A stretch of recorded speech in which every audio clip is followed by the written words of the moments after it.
Stay tuned for the Joan Quinn Profiles. As an editor for Andy Warhol's Interview, the Los Angeles Herald-Examiner, LA Style, and Detour magazines, Joan covered the social set, the Hollywood hotshots, the international art scene, the mysteries of food, the excitement of travel, and the fabulous world of fashion. Joan continues to find creative people on the cutting edge who make things happen. Here's Joan Agajanian Quinn. Hi, I'm Joan Quinn, and welcome to the Joan Quinn Profiles. Waiting to be profiled are author Kate Jacobs and actor, writer Hal Ackerman.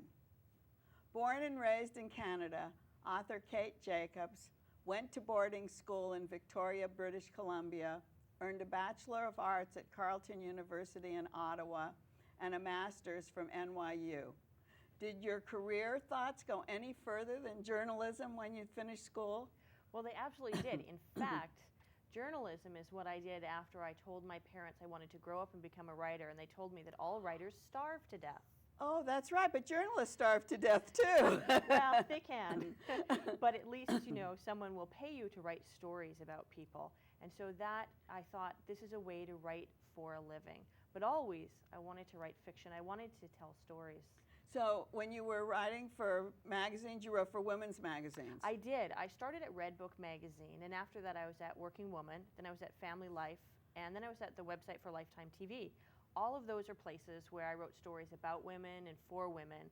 So the whole area of women's magazines is where I was. And while you were there and while you were writing for these women's magazines, did the Friday Night Knitting Club ever come up? Were you writing short little bits about it? No, I was really focusing on my journalism career, and I was thinking I would be a magazine editor. This was what I was going to do. But then when the Friday Night Knitting Club came about, I did write short pieces, but not about the Friday Night Knitting Club. Other short stories and had different ideas. So that was your first novel? It's the first novel I wrote. It's the first novel published. So when someone reads Friday Night Knitting Club, they're reading my self-education in novel writing. But the thing with that is, it's in paperback. It was a hardcover. It's now in paperback, and it's been on the New York Times list and climbing. It's really exciting. So how do you feel about that? I feel pretty fantastic. I'm really excited. It's been adopted by book clubs a lot. Oh, and tell us about that, because it's interesting. You call book clubs. I do. I literally telephone book clubs. People invite me. They send me emails. And I just fit in my schedule a time to talk with them and go through some of their questions or just talk about their feelings about the book. So were they getting together with Friday Night Knitting Club and knitting? Sometimes they are. Sometimes they're knitting on the phone as we're talking. But a lot of times people reading Friday Night Knitting Club are not knitters. And that's because it's a friendship story, first and foremost. I see. So we have big plans for that. Besides being on the New York Review of Books list, it's going to be on the screen. It's amazing. But Universal Studios optioned the movie rights for Friday Night Knitting Club for Julia Roberts to produce and star. So So if she's producing, it's pretty sure that it's going to happen, right? So, well, I'm certainly moving forward through the process, which is really great. So is it out of your hands now, once they have it? I can be as involved as they need me to be and not involved. It's really up to them, and I think that's perfectly right. They know from making movies. I see. Well, we have this homey feeling with the Friday Night Knitting Club. You call the book clubs, and that led to Comfort Food, which I love the title, and I love the cover. It's fabulous.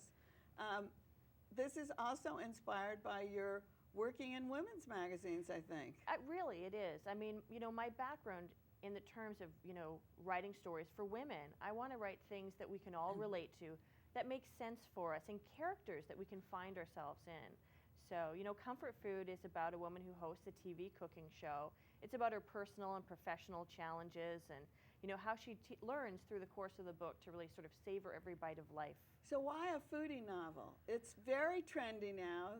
You mentioned the Food Channel. Aren't you afraid the trend will go down and comfort food won't be interesting anymore? I think we all love food. We all, we love to sit around a table and have a good meal and talk with our friends. And now we're just so much more interested in ways to cook and styles of cooking. I think that it's going to continue for a long time. But knitting went down too, and then it kind of came back. In a way, every trend does that, doesn't it? It is popular, and then it recedes a little bit, and then it comes back. That's, I think, the nature of people. I think one of the great things you said is that people like to read the acknowledgments, which I always do. I go to the acknowledgments first, and yours are at the back of the book. Mm-hmm. Why do you think that's true? I think people like to know more about the writer. They want to see who's in your life, who are you thanking.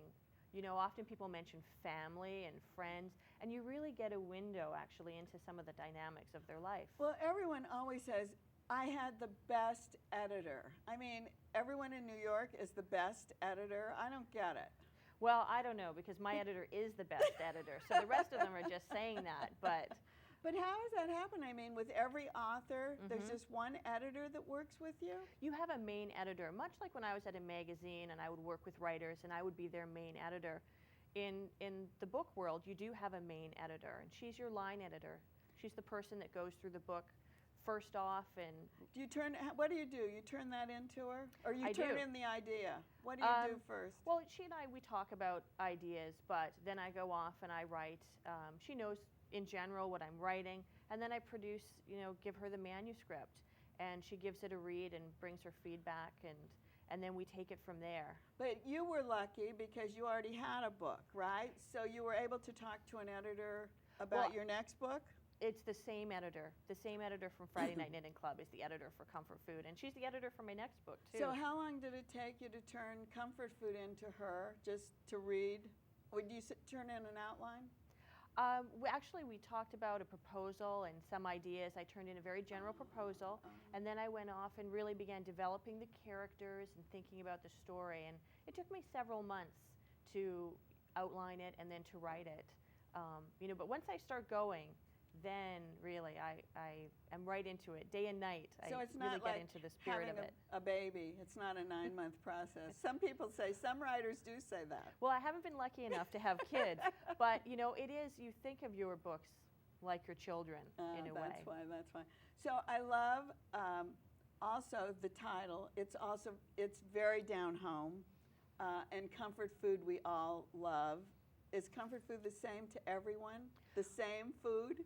No, it definitely isn't. I think it depends so much on your background. For example, my husband loves pierogies. He had a Polish grandmother. Oh. And, my background is different, and I love shortbread cookies, and I had a Scottish great-grandmother. So we all love different things that speak to where we came from. Oh, because I always think of comfort food, mashed potatoes and gravy, or peanut butter and jelly. Comfort food is whatever you want it to be. It's whatever brings you comfort, and in this case, there are different types of foods. There's a character who's Spanish, and what's comfort food to her what is it? very different. It's gazpacho. She loves the gazpacho. I see. So and that the seafood as well, I the seafood see. stews. Because we do I think comfort food, I don't know, it seems like you want to climb into bed with a cover over your head, and that's your comfort food. Absolutely. But that too, I guess. Absolutely. So tell us a little bit about the story. The person who is cooking the comfort food and who has the show is called Augusta.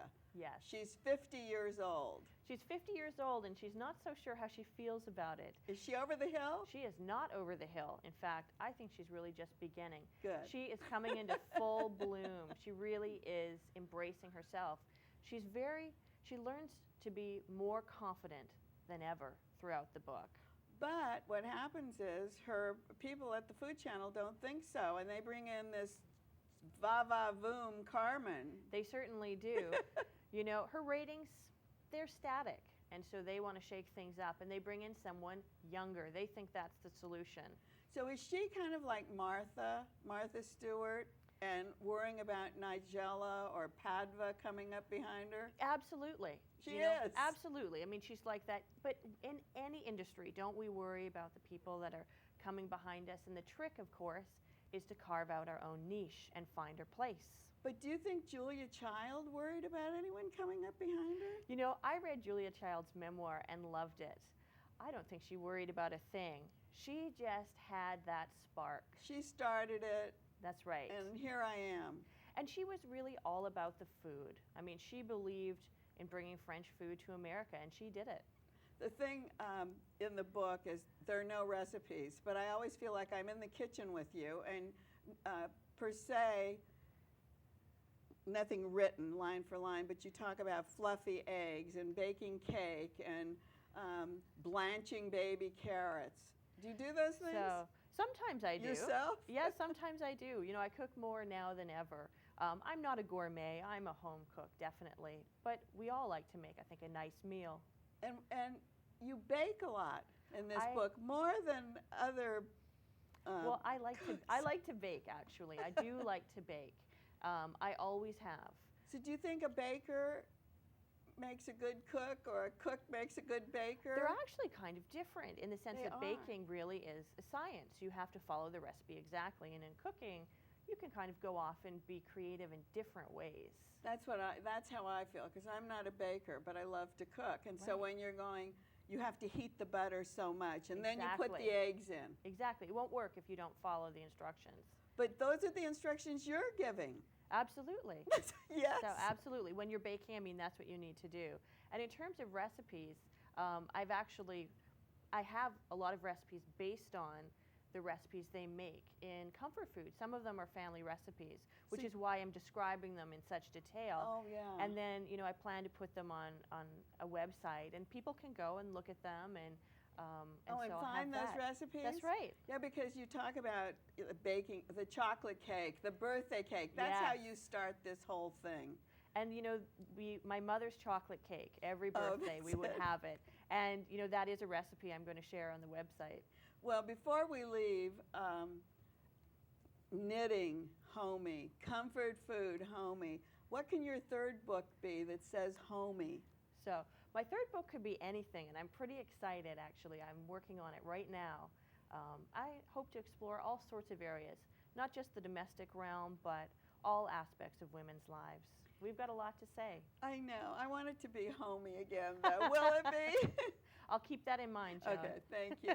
Thanks a lot, Kate Jacobs. Thanks so much. And thanks for watching this part of the Joan Quinn Profiles. We'll be right back with actor Hal Ackerman.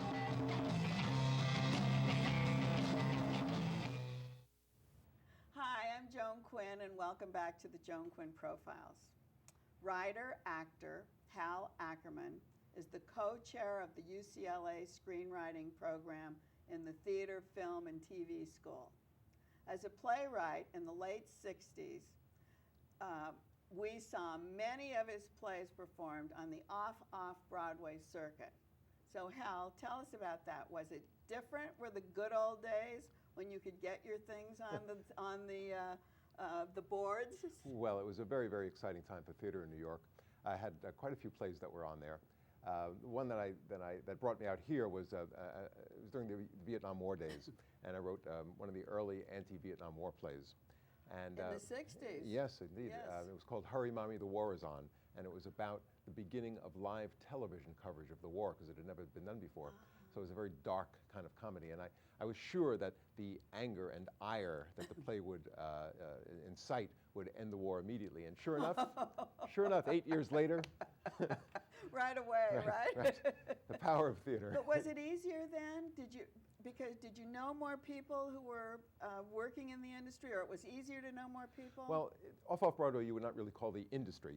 Well, what do you call it? Well, it was theater. It was theater, and there was no money involved. But it was really people just really creative and people who loved theater. A lot of theater, you know, I don't want to indict Los Angeles, but a lot of theater here is a lot of people wanting to get seen for the movies. But New York theater, especially at that time, it was Hair began then, Café La Mama. There were just so many influential theatrical companies that were going on at the time. That's interesting, because you see many actors here doing plays, like showcases or one-person plays, just to draw attention to themselves, I guess. Well, you were born in Brooklyn. You went to school there, and you went to did you do all your schooling in New York? Went briefly to Long Island because my parents moved out there. I thought, well, I ought to go with them. But I went to college in Queens College, where I had my very first play done, and then to Hunter College, where I got my master's. And then I stayed in New York, and I was in the off-Broadway theater for those years. Were you taking writing lessons when you were at Hunter? Was it in the writing program? Yes, I got my degree in theater. And also, were you acting? No, this acting is all brand new to me. I really wanted to have another actor play this. I was hoping Samuel Jackson would play it, because we're all often confused for each other. We're talking about testosterone. Yes. Is that what we're talking about? Yes, we are. And he gets confused for you all the time? Very His often. hair, I guess. But I was really hoping to have a legitimate actor play there. I mean, it's an autobiographical piece. It's called Testosterone, or How Prostate Cancer Made a Man of Me. But there you are. You're into another serious project Yes, or indeed. play from the 60s with the Vietnam War to now, prostate cancer. That's true. In between, I also wrote another one-person play. In between, you were working? Oh, good. Yes, yes. I write in many other areas. I write in fiction. I've had a bunch of stories published, and have my first novel that's in submission right now. And oh, good. I had written one other play that was done here in California, in Los Angeles. It was called It Ain't Nothing Nice, and it was about a prison play, about a one-man play about a guy who was unjustly imprisoned for several years. And so that was a very interesting piece as well. So I like to handle serious stuff. Did you play it? No, no, no. It was written for the person whose story it was, and I wrote it for him, and he performed it. Oh, you did? Oh, he performed He did, it? yes. And he was in jail, and he spent time in jail? He did, Was yeah. he a good actor? Yes, yeah. Has he continued in the business? Yes, he does a lot of voiceover work, and he does a lot of television work. His name is Tommy Lamy. He's very good, yes. Oh, that's great. Well, you talked about writing different things. You've won awards for the work you've published in literary journals. Yes, And what did you write about in those situations? There are different stories. A couple of them are set at racetracks. I love going to the racetrack and observing the world at large. Horse races? Horse racing, yes, exactly. At Santa here? Anita, Hollywood. But not in New York. My interest in it really started out here, and so I've had a couple of stories that are set there. Others just about interrelationships of people, of characters. But are they fiction? Yes. Oh, it's all fiction. Yes. I mean, a lot of fiction is based upon autobiographical truth. You just change a few things and call it fiction. What generated your move to Los Angeles if you were so involved in theater? I had been, a lot of the plays were done off Broadway. I was having trouble cracking up to that next level. A lot of friends, I was working as a waiter and bartender, as so many writers did. Oh, tell me that, though. Where were you working? Because you waited on a lot of people that were interesting. I did. I worked at the Ginger Man. You did? I did. And I worked at a place called the Square East Theater, which is where Second City was performing. And I got to see, Alan Arkin and Barbara Harris. And then after their show closed, a show called Cambridge Circus came in, which was John Cleese's first show. Great. So I got to see them every night. And That's an interesting prospect, isn't it? To be working as a waiter or whatever, bartender, near a theater, like over on 42nd Street. Well, this was down in the Village. This was in the Village, and it was a cabaret theater. So people were sitting around tables having dinner, and then the show and seeing the show. So I would see the show every night because that's what it was. I see. And very, very exciting. I mean, it was one of the funniest shows ever. People would truly fall off their seats in laughter. I mean, not metaphorically. So did you pick up things? Of course. I mean, you're exposed to those people. I mean, God, yes. So you were doing that and writing my plays. And then a lot of the people that I knew started coming out here for the movie industry, and people were saying, there's a lot more movies and television being produced than there are plays. Why don't you come out? That's true. So I was living with a woman at the time, and I came out here first to check it out. And I said, well, if things went well, I would send for you. And things started going well, so I wrote a card to her. I said, things are going pretty well, come as far as Pittsburgh. But then she came out, and so... That was sweet. Yes, well, so there was quite a few years where I was selling quite a few screenplays and had just a couple of them made. One was made in Canada. Not gigantically successful, but I was making a living at it and have been making a living at it for quite a while. And then I got the job at UCLA teaching writers. How did you get that? How did you get UCLA? Because people who are writing screenplays don't want to go over to school and teach. A friend of mine, a good friend of mine who I met out here, had the job there, and they needed one person to fill in one quarter and asked if I was interested. And I said, yeah, I'd give it a try. And I loved it, and they apparently have liked me, and they kept bringing me back. And, Well, 22 years. yeah. It must be comfortable. It's, you know, it's exciting more than comfortable. Is it too comfortable? No, it's never comfortable because every time you're working with new people, you're reinventing everything. It's like you never were there before. Are you getting ideas from them, or do you give them the ideas? Well, they come with their own, and you know, we don't try to steal too much of it. I was just going to say, is that, I mean, that's kind of part of it. Like, if you're teaching fashion and you've got all these kids in your class, maybe you're also have your own line of clothes and you're taking their ideas. I don't know. No, we try to stay away from that. By putting the but you know what does? But it's their energy that's so inspiring, and how much they care about their craft, and that continues to re-inspire me. But did you have to learn how to teach Yes. writing? Yes, I but did. after 22 years. You know, the first time I did it, I had no idea if because I was self-taught, and I had no idea if anything that I had to say was in any way helpful or interesting. But it turned out, I guess, to be. And I've had several of my students have been extremely successful and have written film scripts in my class that have become films. Is that right? Yes. And I wrote a book about it, which is a terrific book. Oh, that's great. Yes. Oh, well, be sure to let us know about that. Yes, it's out. It's in So its third printing. Oh, it is? Yes, it's called Write Screenplays That Sell the Ackerman Way. Oh, that's great. Oh, I wish you would have brought it for us. But now we're getting to testosterone. Yes. And this is autobiographical. Yes, it is. So it's I had pretty prostate cancer. true. Yes, yeah, it is. Yes. Yeah. And it's at the Powerhouse Theater in Santa Monica. It is. It begins on April the 18th, and it runs on weekends through May 10th, Fridays and Saturdays It and says Sundays. how prostate cancer made a man of me. So tell us a little bit. You had a treatment in 2001.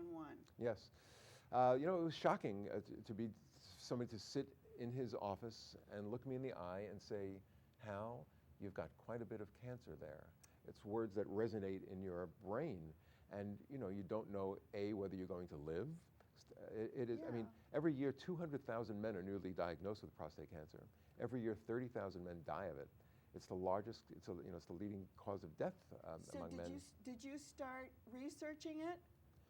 No. Or did you just hear these facts when you were going through it yourself? You know, there are a lot of people that like to research. I was not one of them. I didn't want to. I was, you know, the first two treatments that are offered are radiation and surgery, both of which sound brutal. I was going to say, there's all kinds of treatments. How did you decide what to do? Well, both of those are the most popular ones, and both of them sounded horrible. You know, surgery, who wants to be cut open? You know, radiation, who wants to be microwaved? But luckily, an older brother of an older friend of mine had gone through a kind of an alternate therapy. And he'd always been ahead of his time with the alternate therapies. And he came through it terrifically. And he brought me to his people. And so it's called hormone blockade. And it was a much more gentle way of going through it. You take... Tell us about it, because I will. Do you tell us in the play? Yes. You talk about it? I do. Oh, good. So that'll give us some kind of idea. It's actually, I mean, the comedic premise of the play is I had met a woman, and we had just a flare up of a really, you know, very powerful, sensual relationship. I'd been single for some years. My daughter was 5 at the time, she was 17 at the time. But no, it was 5. 12, 5. No, she was 5 when her mom and I separated. But when in the play she was about 17. But so I met this woman. A flagrantly beautiful relationship began, and then I was diagnosed with cancer. And the treatment I took rendered me a chemical eunuch for a year, because the treatment stops your body from making the hormone that the cancer feeds on. But that hormone is testosterone. So And that's your yes, exactly. manlyhood. Exactly. So your body chemistry starts to resemble closely a woman in menopause. That's bad. Well, especially if you're a guy. You know, and especially if you're a woman. Well, either way. And so the play really examines what it means to be a man when the thing that defines manhood is taken away from you. Right. How do you do that? Well, how do you do that? That's what the play is so much about. And it examines the primal relationships that men have with their parents, with their children, with their lovers, with their friends. And what happens when that, you know, sort of aggressive gene is taken away? What is left? What does it mean to be a man? What kind of a man do you become? And how do you sustain a love relationship when sex is out of it? So, you know, it's funny and it's touching. You call it with the monologue. Yes. Which is so great, M-A-N, right? Yes, exactly. And did you write, is it just you talking about the problem? Yes. It begins with a moment in my daughter's life when she was age 5, and she asked me, she said, "Dad, do all men have penises?" Oh, gosh. And so it began a conversation with her about that and what it means to be a man. And, you know, and at one point she asked me if Mr. Rogers had a penis. Oh, because we love Mr. Rogers. We did. And when I said that he does, she answered, she had this great comment. She said, "I think Mr. Rogers is too nice to have a penis." See, I think that's right. It's how we love Mr. Rogers. Exactly.